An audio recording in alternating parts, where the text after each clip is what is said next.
Hello friends, new age investor channel में आप सबका स्वागत है। इस चैनल के माध्यम से हम स्टॉक मार्केट की लेटेस्ट इन्फॉर्मेशन और स्टॉक अपडेट्स आपके लिए लेके आते हैं। वीडियो शुरू करने से पहले मैं एक डिस्क्लेमर देना चाहूँगा कि ये वीडियो एजुकेशनल पर्पज़ के लिए बनाया गया है और कोई भी इन्वेस्टमेंट करने से पहले अपने फाइनेंशियल एडवाइजर से ज़रूर कंसल्ट करें। इस वीडियो में हम बात करेंगे कि इस हफ्ते मार्केट का रुख क्या होगा, ऐसे कौन से रीजंस हैं जो मार्केट को स्ट्रेस में लेके आ रहे हैं। आज हमें काफ़ी बड़ी गिरावट देखने को मिली, लगभग 2% की गिरावट निफ्टी में। और साथ के साथ हम ये भी बात करेंगे कि इस हफ्ते के ख़त्म होते होते तक मार्केट से क्या एक्सपेक्टेशन रखें। तो आइए वीडियो शुरू कर लेते हैं। अगर वीडियो पसंद आए तो चैनल को सब्सक्राइब और वीडियो को लाइक करना ना भूलें, इससे हमारा मोटिवेशन बढ़ता है। निफ्टी की ओपनिंग आज 14,970 के आसपास हुई थी और उसके बाद ये 15,000 टच करने के बाद लगातार गिरता गया और इसने अपना पहला सपोर्ट, दूसरा सपोर्ट और तीसरा सपोर्ट ब्रेक करने के बाद एक मेजर सपोर्ट जो था हमारा 14,700 के पास, उसको भी ब्रेक कर दिया और फाइनली क्लोजिंग 14,675 पे हुई है। इसके गिरने के पीछे क्या कारण थे? तो फ्रेंड्स, इसके गिरने के पीछे मेनली अगर हम बात करें तो 5 कारण हैं। इन 5 कारणों में क्या क्या है, चलिए आइए एक एक करके देख लेते हैं। सबसे पहला कारण क्या है? सबसे पहला कारण है बॉन्ड यील्ड, जो कि ग्लोबली हमें बढ़ते हुए देखने को मिल रही है। अच्छा, इससे फ़र्क क्या पड़ता है? तो एक लेमन लैंग्वेज में बात करें तो बॉन्ड यील्ड और जो शेयर प्राइसेस हैं या स्टॉक मार्केट है, वो इन्वर्सली प्रोपोर्शनल है। जब जब बॉन्ड यील्ड बढ़ेगी तब तब शेयर प्राइसेस गिरेंगे। अच्छा, ऐसा होता क्यों है? आइए ये समझने के लिए एक एग्जांपल लेते हैं। मान लीजिए एक कंपनी है एक्स, आज से 10 साल बाद मान लीजिए कंटिन्यूसली ग्रोथ कर रही है किसी वाई परसेंटेज पे और एक वैल्यू 10 साल बाद देती है। अच्छा, ये वैल्यू आज की वैल्यू के हिसाब से, टुडेज़ वैल्यू के हिसाब से ज़्यादा है या कम है, ये हम कैसे जानेंगे?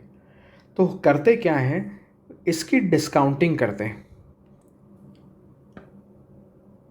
आपने कंपाउंडिंग सुना है, आपने सिंपल इंटरेस्ट सुना है, जो कि फॉरवर्ड लुकिंग होता है। आप अपना पैसा एक एक करके आगे कितना बढ़ेगा वो उतना परसेंटेज लगा के निकालते हैं।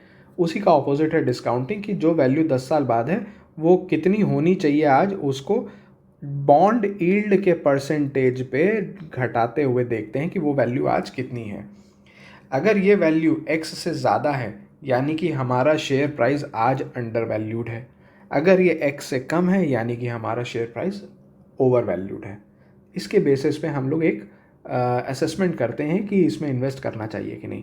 तो इससे डायरेक्टली आपको ये तो समझ में आ गया होगा कि बॉन्ड यील्ड और शेयर प्राइसेस रिवर्स में है। तो ग्लोबली बॉन्ड यील्ड बढ़ रही है, जिसकी वजह से शेयर्स का वैल्यूएशन कम हो रहा है और इसीलिए मार्केट में प्रॉफिट बुकिंग देखी जा रही है।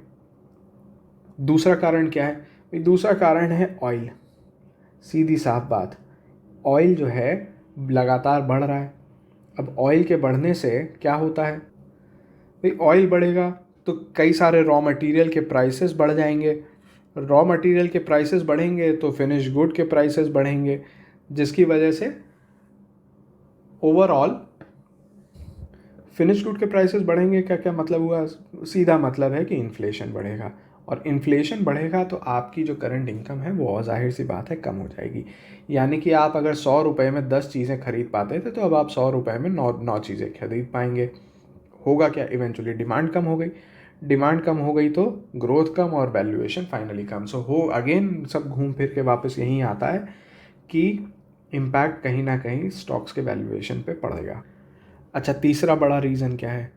कोविड के केसेस जो वापस से स्पाइक होते हुए दिख रहे हैं। महाराष्ट्र में वापस से कई जगहों पे रेस्ट्रिक्शंस लगा दी गई हैं और इंडिया में लगातार 5 दिन से हमें इंक्रीमेंट्स देखने को मिल रहे हैं कोविड के केसेस में। तो इसकी वजह से थोड़ा सा मार्केट में पैनिक भी है।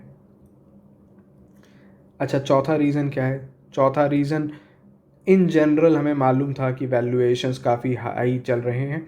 मार्केट ओवरऑल काफ़ी ज़्यादा हाई पे चला गया था, 15,000 के ऊपर, 15,400 के ऊपर, और जिसकी वजह से कुछ प्रॉफिट बुकिंग्स देखने को मिली हैं और ये पॉसिबल है, हो सकता है कि हमें आगे भी देखने को मिले। लास्ट कारण क्या है? पांचवा कारण, इस हफ्ते एफएनओ की एक्सपायरी है। अब एक्सपायरी से इसका क्या लेन देन है, तो एक्सपायरी का भाई जो लोग ऑप्शन चेन देखना जानते हैं या नहीं भी जानते हैं उन दोनों के लिए मैं ये बेसिक इन्फॉर्मेशन यहाँ प्रेजेंट कर देता हूँ। ये है निफ्टी का ऑप्शन चेन और ये इसकी एक्सपायरी है 25 फरवरी। अब देखते हैं डेटा क्या कहता है। भाई डेटा अगर हम देखें कॉल और पुट का, कॉल का मतलब है बेसिकली हम बेसिक डेफिनेशन पे अगर रहें कि इतने ज़्यादा राइटिंग के बाद, इस प्राइस के बाद एक्सपेक्टेशन है कि नहीं बढ़ेगा, तो सबसे ज़्यादा राइटिंग हो रही है 15,000 पे, यानी कि इसके आगे मार्केट बढ़ने की पॉसिबिलिटीज़ कम दिखती हैं। और सबसे ज़्यादा पुट राइटिंग हो रही है 14,700 पे, तो यानी कि इसके नीचे जाने की पॉसिबिलिटी कम है, बट ऑलरेडी मार्केट गिर चुका है। तो अगला हमारा जो टारगेट है वो कहाँ देखेंगे, अगली जो मैक्सिमम पुट राइटिंग हो रही है वो हो रही है 14,500 पे। अच्छा, ये मैं आपको निफ्टी के चार्ट के बेसिस पे भी दिखा देता हूँ। तो हमारे को एक आइडिया यहाँ से लग जाता है कि हमारी रेंज जो थी वो 14,500 से 15,000 के बीच में थी और मार्केट ऑलरेडी क्योंकि गिर चुका है और 14,700 के ऊपर चल रहा है, तो इस हफ्ते प्रेशर इन दोनों के बीच में रहने का देख सकता है, 14,500 से लेके 14,700। तो एक बार नज़र चार्ट पे भी डाल लेते हैं जिससे हमें और ज़्यादा बेसिक आइडिया मिल जाएगा। अच्छा, हम वापस चार्ट वाली स्क्रीन पे आ गए हैं। अब मैंने देखिए 2 लेवल मार्क कर रखे हैं। एक तो इसने ऑलरेडी ब्रीच कर दिया है जो कि ये 14,713 का लेवल था। अब इसके बाद जो हमारे पास एक दूसरा लेवल आता है वो है 14,000 अप्रॉक्सीमेटली 500, और यही हमने FNO में भी देखा कि यही इसकी एक्सपायरी है। अब अगर मार्केट इसको क्रॉस कर जाता है तब थोड़ी टेंशन की बात होगी क्योंकि उसके बाद ये गिरेगा, लेकिन गिर के जाएगा कहाँ तक, तो उसके बाद का जो सपोर्ट लेवल है वो है लगभग 14,278 रुपये पे। तो हम ये मान सकते हैं कि मार्केट में गिरावट तो ज़रूर देखने को मिलेगी और उसके बाद रिवर्सल जो है वो यहाँ से हो सकता है। अगर मार्केट गिर गया तो उसके बाद हमें रिवर्सल यहाँ पे देखने को मिलेगा।